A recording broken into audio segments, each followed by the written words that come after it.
Friends, मैं शिवनी जैन आपका स्वागत करता हूं आपके अपने यूट्यूब चैनल पर। दोस्तों, आज की वीडियो यहाँ पर जो है जीएसटी में लेटेस्ट ऑर्डर को लेकर है।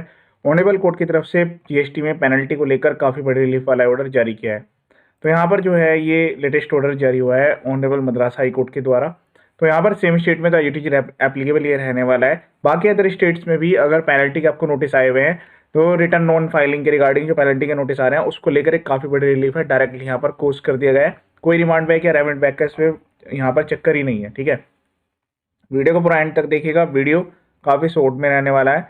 यहाँ पर इस टाइप के ऑर्डर अदर ऑनरेबल कोर्ट्स के द्वारा भी जारी किए गए हैं। तो आप अगर आपका बिजनेस अदर स्टेट में रजिस्टर्ड है तो जब भी आप अपने नोटिस के रिप्लाई बना रहे हो तो यहाँ पर चेक करें कि आपके जुडिशनल ऑनरेबल कोर्ट ने उसके रिगार्डिंग क्या व्यू दिया है और उसको मेंशन करना है। बाकी अदर कोर्ट्स के भी आप मेंशन कर सकते हैं। इससे आपके फेवर में केस आने के चांस काफ़ी ज़्यादा हो जाते हैं। ये वाला जो लेटेस्ट आज मैं यहाँ पर आपको बताने वाला हूँ, जो ये लेटेस्ट ऑर्डर जारी किया गया है इसमें पेनल्टी को डायरेक्टली कोस कर दिया गया है। इससे पहले भी मैंने अपने यूट्यूब चैनल पर काफ़ी सारे वीडियो जो अपलोड किए हुए हैं अलग अलग ऑनरेबल कोर्ट्स के। यहाँ पर लेटेस्ट ऑर्डर आए थे उसके रिगार्डिंग वीडियो जो है वो आप एक बार देख लीजिएगा। सेक्शन 73 74 उसके रिगार्डिंग अगर आपके नोटिस जारी होंगे तो उसका रिप्लाई कैसे करना है, अगर आप ऑर्डर के अगेंस्ट में अपील फाइल करना चाहते हैं तो अपील कैसे फाइल होगी, वो सब कुछ यहाँ पर वीडियोज में बताया गया है। चैनल का पर्पज फुल एजुकेशन है। यहाँ पर हर टाइप के नोटिस के रिप्लाईज और अगर आपको अपील फाइल करनी है उन सबके ड्राफ्ट भी वीडियो डिस्क्रिप्शन में अवेलेबल है। आप उनको डाउनलोड करके अपने अकॉर्डिंग मॉडिफाई कर सकते हैं। इस वाले केस में ध्यान से समझिएगा, एसएससी की जेन्युइन हार्डशिप को कंसीडर किया गया है। रिट पेटिशन नंबर से सर्च करके आप डाउनलोड कर लीजिएगा। फिर आपको अपने रिप्लाई में भी और जहाँ पर भी सबमिशन दे रहे हैं उसमें इसका रेलिवेंट एक्सट्रैक्ट जरूर मेंशन करना है। अब इस केस में क्या हुआ कि जो एसएससी है उन्होंने चैलेंज किया। एक तो यहाँ पर ओरिजिनल नोटिस जो कि यहाँ पर डिमांड का नोटिस है, उन्होंने कहा कि ये इलीगल है, विदाउट जुरिस्डिक्शन है एंड ग्रोस वायलेशन है प्रिंसिपल ऑफ नेचुरल जस्टिस का। फर्दर उसके बाद इन्होंने डिपार्टमेंट को कहा है कि डायरेक्शन दी जाए, मतलब ऑनरेबल कोर्ट से रिक्वेस्ट की है कि डिपार्टमेंट को डायरेक्शन दी जाए कि इनका जो बैंक अकाउंट है उसको अनफ्रीज किया जाए। अब केस ध्यान से समझिएगा, जो रिट पिटीशन है इसमें जो एसएससी है उन्होंने चैलेंज किया है एक पर्टिकुलर ऑर्डर जो कि इस पर्टिकुलर डेट में जारी किया गया है 26 फरवरी 2025 में। अब इसमें क्या डिफॉल्ट था वो भी ध्यान से समझिएगा। दोनों तरफ के जो लैंड काउंसिल यानी कि डिपार्टमेंट और एसएससी की तरफ से जो लैंड काउंसिल है उन्होंने अपने सबमिशन को सबमिट किया। Third Land Council appearing for the petitioner would submit that since the petitioner failed to file its annual return। अब ये पॉइंट ध्यान से समझे। एक तो यहाँ पर बात हो रही है एनुअल रिटर्न की, उसके साथ साथ अगर मंथली रिटर्न वाली बात भी है तो भी वो यहाँ पर कंसिडर की जाएगी क्योंकि फैक्ट आपका सिमिलर होना चाहिए। यहाँ पर जो डिसीजन है वो तो एसएससी के फेवर में आया है। डिपार्टमेंट ने क्या किया, एक पर्सन है जिन्होंने अपनी एनुअल रिटर्न को फाइल नहीं करा, जो डिपार्टमेंट है उन्होंने यहाँ पर जो है इनके ऊपर पेनल्टी लगा दी। पेनल्टी कैसी लगाई, इतने अमाउंट की सीजीएसटी और इतने अमाउंट की एसजीएसटी, टोटल करा उसका 1,50,050 रुपीज़। उसके साथ साथ एक और भी पेनल्टी लगा दी जो कि यहाँ पर 50,000 रुपये की जनरल पेनल्टी है सेक्शन 125 की।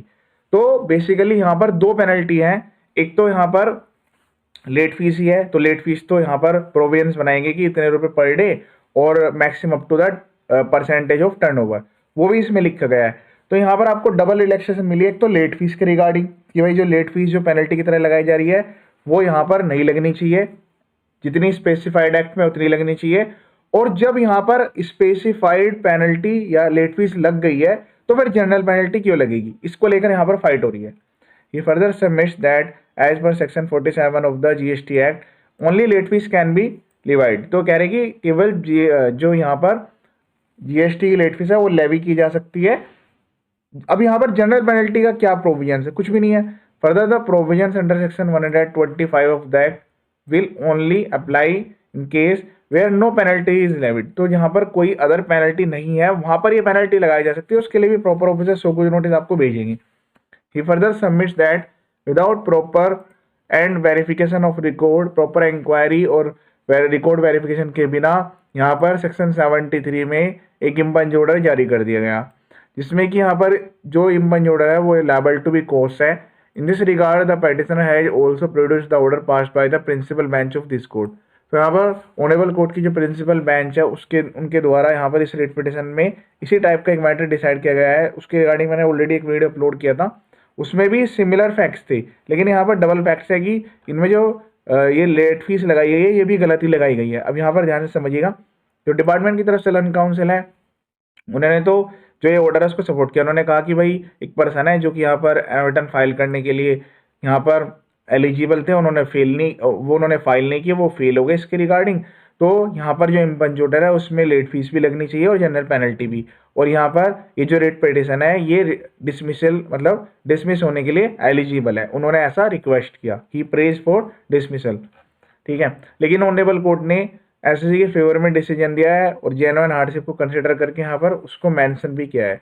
उन्हें perusal records it is seen that since the petitioner failed to file its annual return as per section 47, ये स्टेयर 9 की बात हो रही है, the first respondent has levied the late fee of 75,025 rupees each CGST and SGST, total ये amount बना दिया उन्होंने। उसके बाद एक पेनल्टी लगाई गई है 25,000 SGST 25,000 CGST। और काफ़ी स्टेट में आप देखेंगे तो क्या हुआ है कि प्रॉपर ऑफिसर ने IGST की भी पेनल्टी लगा दी, जबकि उसके लिए तो कोई सेक्शन ही नहीं है।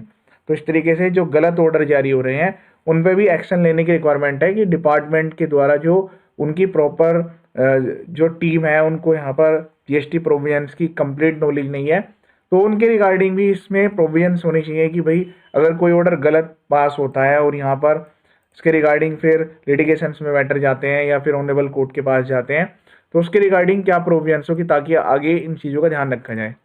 तो यहाँ पर ये तो ग्रोस नेग्लिजेंस है। Court of is of view that the provision under section 125 apply only, ये पैरा आपको मेंशन करना है, ये वाला पैरा भी इंपॉर्टेंट है, इससे पहले वाला पैरा भी, कि यहाँ पर कोई पेनल्टी ना लगाई जाती सेक्शन 47 में।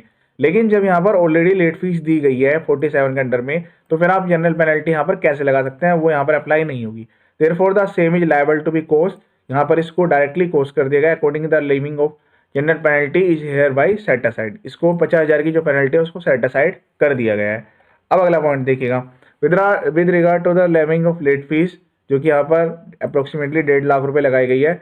This court is view of that as per section 47 section 2 of the act, any registered person who fails to furnish the return under section 44 of the act shall be liable to pay late fees of 100 rupees for every day। तो कह रहे हैं कि 100 rupees every day इनको पे करने की requirement है। During such failure continue subject to a maximum, अब इसमें क्या है कि मैक्सिमम परसेंटेज भी है एट ए क्वार्टर% of his turnover in the state, उस स्टेट में जो क्वार्टर% है उसके हिसाब से टर्नओवर के हिसाब से कैलकुलेट की जाएगी और मैक्सिमम कैपिंग भी उसकी है।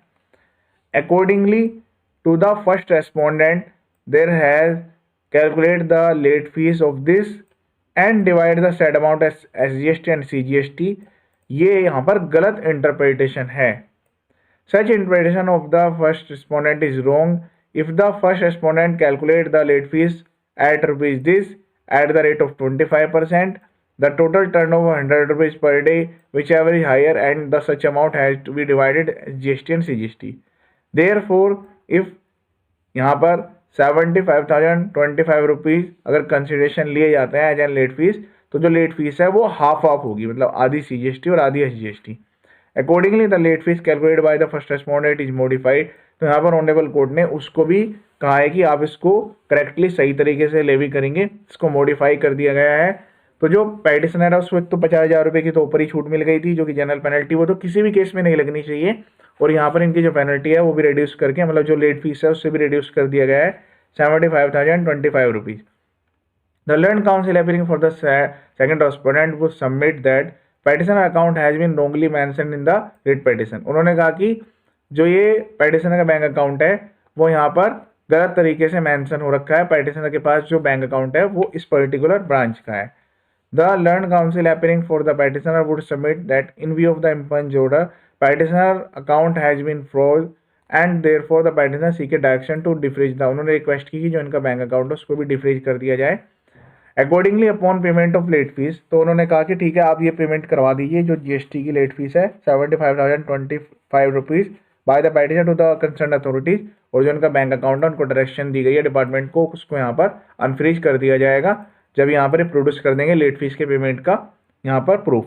तो देखिए यहाँ पर आपको भी ध्यान रखना है, कोई भी पहली बात तो टाइमली आपको रिटर्न को फाइल कर देना है। देखिए अब यहाँ पर अननेसेसरी 75,000 रुपीज़ तो लगी गए इन पर्सन के, तो आपको इस वाले ऑर्डर की समरी से दो चीज़ें सीखने के लिए मिलती है। एक तो आपको टाइमली रिटर्न फाइल करनी चाहिए ताकि आपके ऊपर ये यहाँ पर लेट फीस ना लगे, और अगर लेट फीस लग भी गई है तो उसको सही तरीके से आपको कैलकुलेट करना है तभी जमा करना है, ऐसा नहीं है कि कोई भी ऑर्डर आ गया और आपने उसको जमा कर दिया। दूसरी चीज़ यहाँ पर ये होती है कि भाई अगर कोई जनरल पेनल्टी का नोटिस आ रहा है उसके रिगार्डिंग मैंने काफ़ी सारे ऑलरेडी वीडियो भी अपलोड किए थे लेटेस्ट, जनरल पेनल्टी का रिप्लाई कैसे करें, जब आप प्रॉपर्ली सही तरीके से रिप्लाई करते हैं तो वो पेनल्टी वहीं के वहीं हट जाती है, उसको यहाँ पर अपील में जाने की या फिर ऑनरेबल कोर्ट के बिफोर रिट में जाने की रिक्वायरमेंट भी नहीं होती है। तो ये लेटेस्ट ऑर्डर, बाकी इधर वीडियो भी आप एक बार देख लीजिएगा। चैनल पर बस फुल एजुकेशन है, वीडियो को शेयर करें ताकि सभी को उसका बेनिफिट मिल जाए। ये वीडियो देखने के लिए थैंक यू सो मच।